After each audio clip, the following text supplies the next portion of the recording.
Hola, chicos, soy Lilith. En esta ocasión les traigo nuevas historias o leyendas de terror. Recuerden, en este mundo no estamos exentos de situaciones paranormales. No te las guardes y mándamelas, yo les daré voz. Vamos a la narración y no olvides regalarme un like. Gracias. Robert, el muñeco maldito, que inspiró a Chucky. La historia de Robert, el muñeco, se centra en un muñeco de aspecto siniestro que perteneció a Robert Euginotto, un artista de Key West, Florida. Se cree que el muñeco fue fabricado por la empresa alemana Steiff y regalado a Otto cuando era niño. La leyenda cuenta que el muñeco, vestido con un traje de marinero, cobró vida y realizó actos paranormales, causando miedo en la familia Otto y sus vecinos. Orígenes. Robert, el muñeco, fue un regalo para Robert Euginotto, conocido como Gene, por parte de una criada que trabajaba para la familia. Hechos extraños. Se dice que el muñeco realizaba acciones inexplicables, como moverse, hablar con una voz diferente, cambiar de expresión y causar destrozos en la casa. Miedo y reputación. Los vecinos informaron ver al muñeco asomado por las ventanas, e incluso se decía que reía de forma macabra. Traslado al museo. Tras la muerte de Otto, el muñeco fue donado al Museo East Martello en Key West, donde se convirtió en una atracción turística. Sucesos paranormales en el museo. Se han reportado incidentes paranormales relacionados con Robert, incluso con visitantes afirmando que el muñeco los ha maldecido por tomarle fotos sin permiso. En resumen, Robert, el muñeco, es una leyenda de terror de Key West que ha inspirado películas y relatos sobre muñecos poseídos. Su historia, llena de sucesos paranormales, ha mantenido viva la fama del muñeco durante más de un siglo. Tiene una regla simple: cuando lo visites, sé respetuoso y pídele permiso para tomarle una foto. Muchos ignoran la advertencia, creyendo que la regla es absurda o que no les aplica. Quienes no piden permiso suelen tener problemas después de despedirse de Robert, y algunos afirman estar malditos. Por si no lo sabías, la película de Chucky fue basada en una historia real ocurrida en el año 1909. El pintor Robert Euginotto aseguraba que uno de los sirvientes de su familia puso una maldición vudú en su juguete de la infancia, un muñeco llamado Robert. Robert el muñeco era un diseño único, fabricado por la compañía Steiff en Alemania, la misma empresa que inventó el Teddy Bear. La lechuza nahuala. En un día de octubre del año 1910, cuando mi abuela apenas contaba con 6 años de edad, ella venía de regreso a su casa junto a mi bisabuela, es decir, su madre y el hermano de mi abuela. Se toparon con una multitud de gente que estaba reunida en las calles de San Luis, la cual estaba ahí debido a la presencia de Francisco I. Madero en ese momento por motivo de la firma del Plan de San Luis. Todo un momento histórico que definió la historia de México, y mi abuela lo vivió en carne propia en el lugar en el que ocurrió, pero entre aquel caótico y bullicioso gentío que abarrotaba las calles de la ciudad de San Luis Potosí había un pequeño subgrupo de personas que no estaban haciendo protestas políticas ni nada relacionado con la presencia de Madero en ese lugar. Los antiguos callejones que abundaban en aquel entonces estaban gritando enardecidos y furiosos como bestias salvajes: maten a la bruja, mientras piedras y palos a un ave nocturna parecida a una lechuza enorme que no hacía ningún ruido. Tan a estas personas aterrada y nerviosa se veía que el pobre animal estaba aterrado ante los gritos fúricos de los salvajes pueblerinos que la rodeaban y la apedreaban. La lechuza también estaba lastimada, pues no alzaba vuelo, tenía arrinconada y acorralada en ese callejón de tal forma que no pudiera escapar. Mi bisabuela, racional y pensante como me han contado que era, se acercó a la multitud con mi abuela Josefina tomada de su mano y su hermano de la otra para intentar disuadir a la gente de seguir con aquella barbarie. Por su parte, cuenta mi abuela que al ver esa escena, a pesar de su corta edad, se congeló ante la crueldad de lo que estaba presenciando y sintió una profunda pena por aquel pobre animal que estaba a punto de fallecer a manos de esos salvajes. Mi abuela fue criada en un rancho, convivió desde que empezó a dar sus primeros pasos con aves de corral y animales de ganado, y por ende les tenía mucha empatía y cariño a todos los animales en general. Aprovechando el desorden, mi abuela se soltó de la mano de su madre y, siendo una pequeña niña de alrededor de 6 años, pudo hacerse caber perfectamente entre la turba endecida y llegar hasta el frente de la multitud, tomar con sus pequeñas manos a la asustada y lastimada lechuza y echarse a correr, animal en brazos, adentrándose más y más en aquel largo y empedrado callejón por el que pasaba algún tipo de desagüe pequeño que daba al otro lado de la muralla de piedra. Niña corría agitada, mientras escuchaba los gritos de la gente cada vez más y más lejanos, mientras que algunas personas más la perseguían por el callejón gritándole que soltara a la lechuza, que no era un animal sino come niños. Cuando la pequeña niña atravesó aquel túnel de escape, soltó a la lechuza, la cual apenas podía sostenerse en pie, y le dijo: abuela, sálvate, vete. A la lechuza le costó trabajo alzar el vuelo, pero cuando por fin lo hizo, mi abuela corrió de regreso por el callejón para encarar y entretener a la multitud, dándole así aún más tiempo al animalito de alejarse del lugar volando. Al cruzar aquel desagüe e ingresar nuevamente en el lago callejón, la niña se topó con la multitud enajenada y bastante molesta por la acción que había hecho ella y de haberse tratado de otra niña. Quién sabe qué le hubieran hecho a aquellos lunáticos furiosos. Fue porque mi bisabuela era muy respetada por la comunidad, pero eso no salvó a mi abuela del regaño y la golpiza de su vida por parte de su mamá, quien además la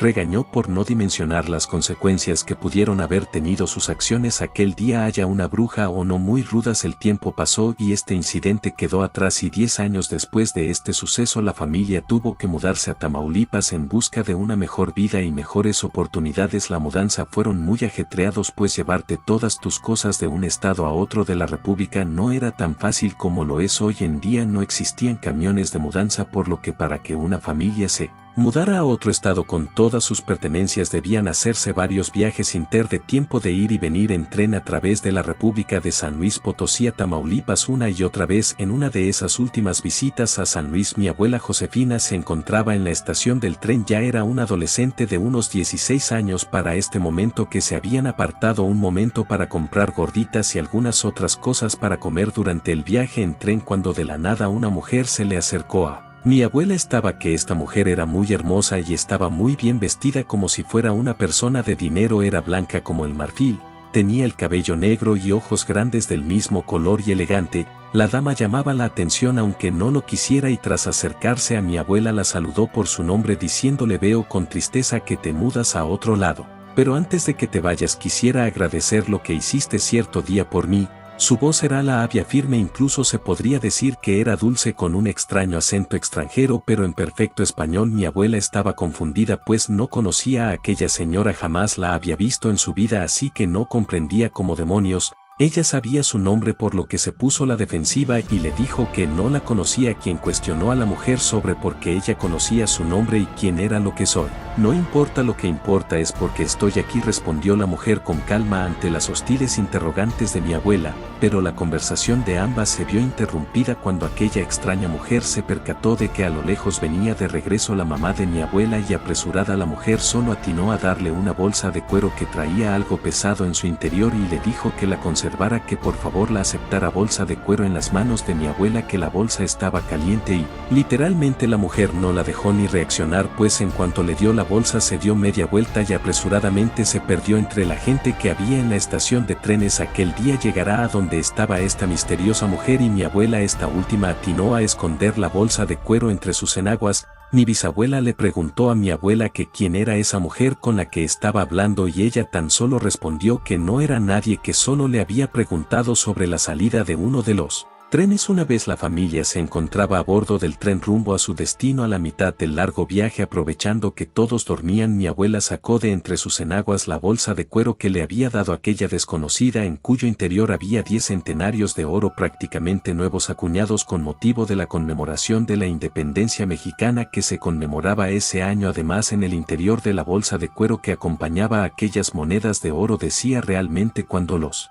necesites aprende a lograr más con menos. Además, en esta nota había un dibujo muy sencillo de lo que parecía ser lechuza. Poner atención. Josefina notó que en la bolsa de cuero en donde venían las monedas y la nota también estaba esta figura de la lechuza, casi como si fuera una firma. Mi abuela al principio no entendió nada de eso, ya que ella había bloqueado el recuerdo de la experiencia con la lechuza que había tenido 10 años atrás. Aquella mujer la había confundido con alguien más y tan solo había sido coincidencia que adivinara su nombre. Mi abuela Josefina se quedó dormida, arrullada por el cansancio y el vaivén del tren avanzando por las vías. Después de un rato mi abuela se despertó sobresaltada, pues entre sueños recordó lo que había ocurrido 10 años atrás en San Luis Potosí, el día que ella rescató a una lechuza de una multitud enardecida que quería acabar con la pobre ave, pues decían la bruja. Fue ahí que mi querida abuela Josefina comprendió todo, que ella salvó de aquella turba furiosa. Cuando era apenas una niña 10 años atrás, una bruja acababa de regalar una bolsa llena de centenarios de oro como pago.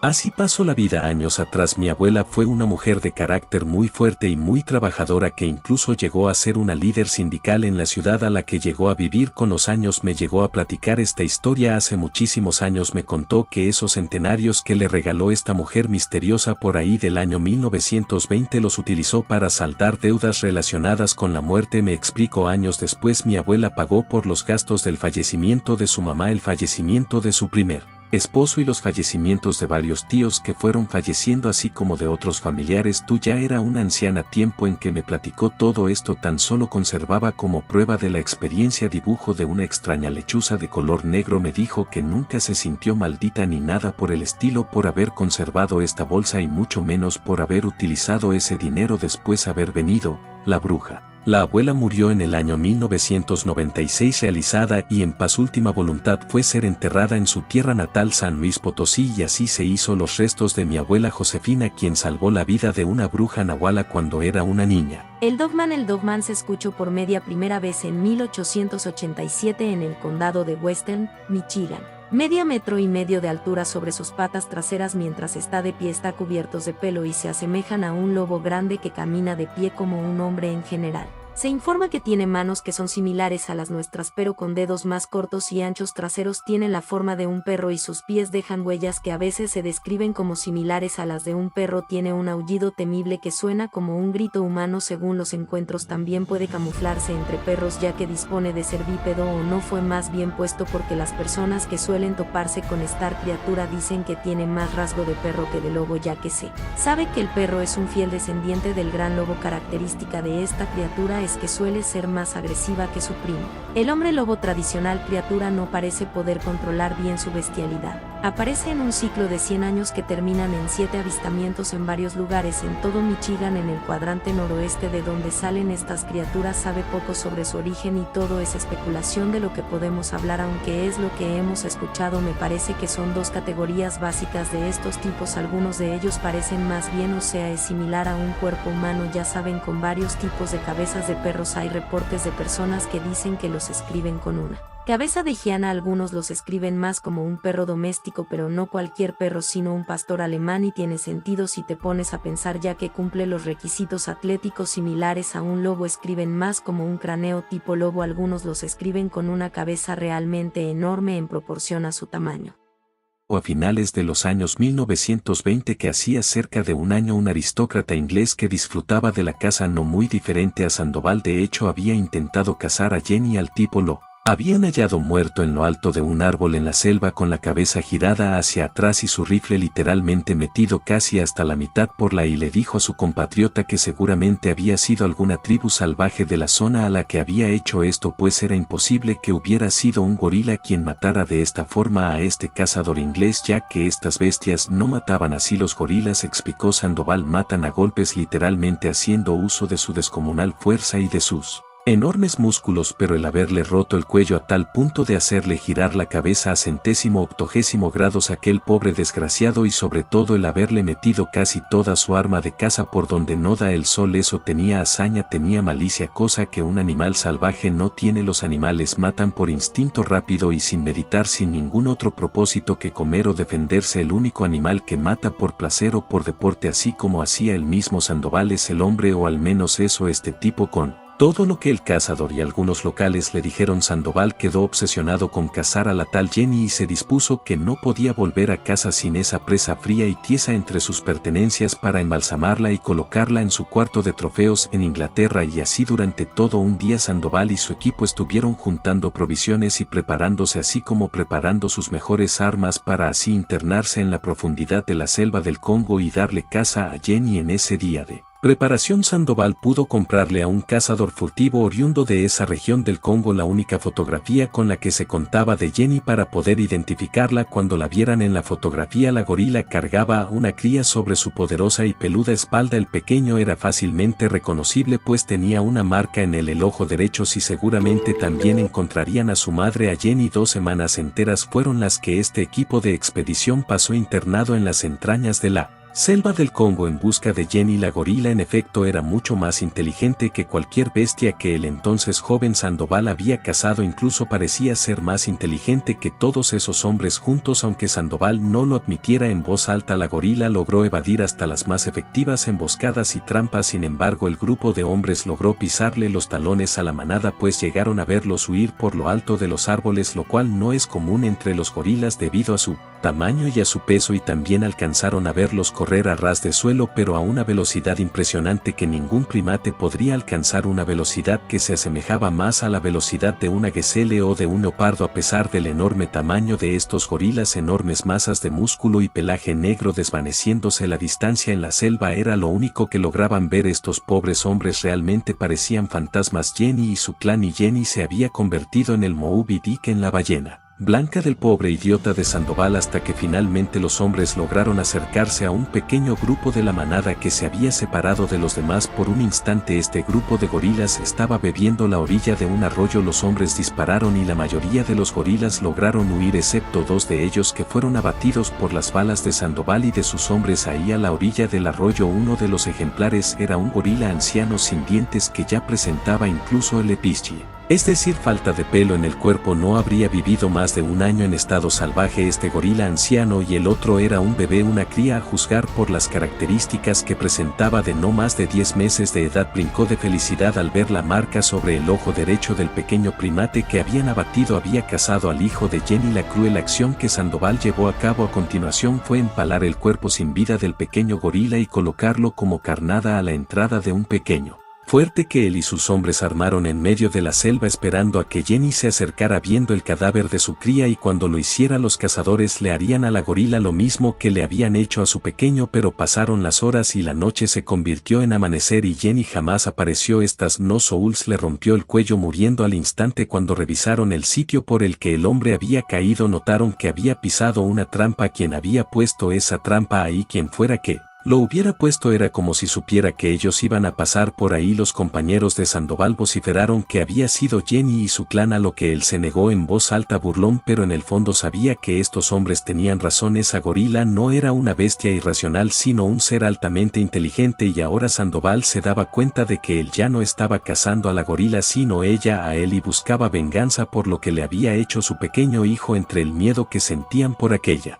criatura y también por el hecho de que ya no tenían guía, Sandoval se vio obligado a regresar a Europa con la cola entre las patas, molesto consigo mismo e impotente por regresar del Congo con las manos vacías, o si vacías, ya que el desgraciado mandó embalsamar la cabeza del hijo de Jenny y la colgó en su cuarto de trofeos en su casa en Inglaterra, y de esa forma pasaron los años. Sandoval vivió en varios países de Europa, cambiando de nacionalidad e incluso de nombre, llevando varios negocios al fracaso y muchos más al éxito, incrementando su fortuna. Se casó y tuvo varios hijos en el transcurso de esas décadas. Sin embargo, había un pensamiento en lo profundo de la mente de Sandoval que incluso llegó a quitarle el sueño. ¿Seguiría Jenny vagando libremente por la selva del Congo, o ya habría sido cazada por alguien? ¿Habría un hombre que hubiera podido lograr lo que él no pudo? El pensar que sí que alguien había podido cazar a Jenny lo llenaba de rabia. En varias ocasiones Sandoval se propuso regresar al Congo para terminar lo que había empezado, pero ahora, más de 10 años después, ya no era el mismo joven soltero sin responsabilidades que era en aquel entonces. Ahora estaba casado y era el sostén económico de su familia. No podía simplemente irse varias semanas al Congo y ya la vida, y él fue resignándose a que había fracasado en cazar a aquella majestuosa y singular criatura. Hasta ese día, aquel maldito día que Sandoval desearía nunca hubiera llegado. Si el idiota de Sandoval hubiera sabido lo que le esperaba, hubiera puesto mar de por medio entre él y una gorila tan anormalmente inteligente que buscaba vengarse de él. Ahora, si brincamos a los años 60, específicamente a una semana antes de la publicación de la columna escrita por Arthur Williams en la que narraba la tragedia de su amigo Sandoval, resulta que una tarde en la que estaban reunidos Sandoval, Arthur Williams y otros 5 amigos suyos tomando el té y fumando unos habanos, notaron a Sandoval algo agitado. Al preguntarle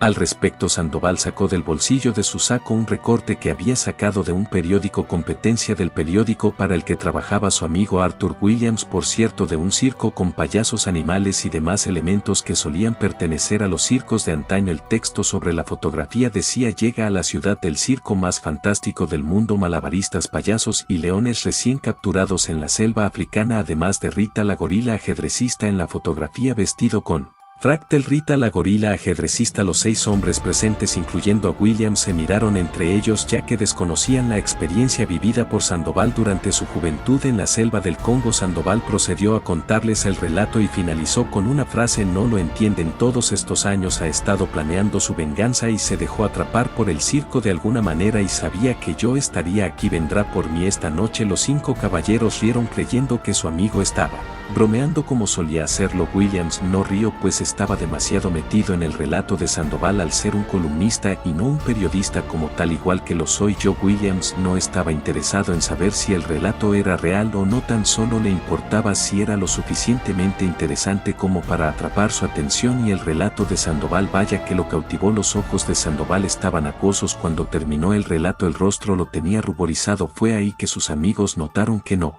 estaba jugando y sin querer ofenderlo mostraron su escepticismo diciéndole que era imposible, el escenario podría pensar ni actuar de esa manera, es decir, un animal no podría planear una venganza durante décadas, mucho menos llevarla a cabo. Es más, le dijeron, ya había olvidado hacía mucho tiempo a su cría muerta a manos suyas en el Congo, cuya cabeza disecada por cierto colgaba detrás de Sandoval en ese momento sobre el muro, y lo más probable de hecho era que aquella tal Jenny ya estuviera muerta. Hacía muchos años. Sandoval meneó la cabeza. Él había sido necio y escéptico una vez, hacía muchos años atrás en el Congo, como sus amigos lo eran ahora, y su guía había pagado el precio, pero él lo sabía muy en el fondo de su corazón. No sabía esa de la fotografía, la que venía con el circo. La tal gorila ajedrecista era Jenny y venía por él. Cuando la gorila irrumpiera por la ventana, los antiguos rivales saldarían cuentas de una vez por todas, a cientos de kilómetros de distancia y a décadas de que su historia hubiera comenzado en el Congo. Esa noche se pondría a punto y final y solo uno de los dos saldría con vida. Sandoval estuvo despierto casi hasta el amanecer con la mirada fija en la ventana de su estudio, la cual daba hacia la calle, pues sabía que por ahí entraría la gorila. Era el acceso más fácil a la propiedad ya que daba a la calle, pero eventualmente el viejo cazador se quedó dormido. De pronto un estruendo de vidrio rompiéndose despertó al hombre. Este se levantó de un brinco de su asiento y disparó al aire sin siquiera apuntar, solo para ahuyentar a lo que fuera que estuviera allá dentro de su estudio. Cuando estuvo despabilado un poco, Sandoval vio que la ventana a la que estaba viendo, la que daba hacia la calle Cristal que había reventado, era el de la puerta de su estudio, que estaba a espaldas suya, que estaba cerrada con llave. Por cierto, alguien había arrojado un objeto pesado y redondo desde afuera del estudio, desde el corredor de la casa, y había atravesado la ventana de la puerta del estudio. El objeto ya se ha tirado en medio del estudio, entre la puerta y el escritorio de Sandoval, en donde él había pasado toda la noche sentado pero viendo hacia la ventana, hacia el otro lado. Al viejo le temblaron las piernas y se le cerró la garganta al ver ese objeto tirado a tropezones, y soltando su arma en el suelo se dirigió hacia el objeto que habían arrojado. Sandoval se tiró de rodillas y levantó la cabeza de su hijo más chico, que no pasaba de 13 años en ese momento y era el único que aún vivía con él en su casa con su esposa, pues sus demás hijos ya eran mayores. Los ojos azules pálidos y sin vida de su hijo miraban fríamente a Sandoval mientras aún chorreaba sangre de lo que había sido su cuello. Un gesto enloquecido de dolor, no emitía ya ninguna respiración. Sandoval acarició la rizada cabellera rubia de la cabeza cercenada de su pequeño y se soltó a llorar abrazándola contra su pecho en un gesto patético como si fuera un balón. Comprendió entonces con horror que Jenny había entrado a la habitación de su hijo por la madrugada, le había arrancado la cabeza al chico con sus propias manos y había bajado a su oficina para dejarle el regalito y así hacerlo pagar décadas después por el crimen, el pecado que él había cometido con el hijo de la gorila hacía casi 3 décadas en el Congo. Ahora estaban a mano. Jenny había ganado la contienda. Todo esto se lo narró Sandoval a su amigo Arthur Williams entre lágrimas durante el funeral del chico unos días después, y él lo redactó. Chicos, les agradezco atención y regalarme un like para permanecer en esta plataforma, y mándenme sus aportes que yo los publicaré con gusto.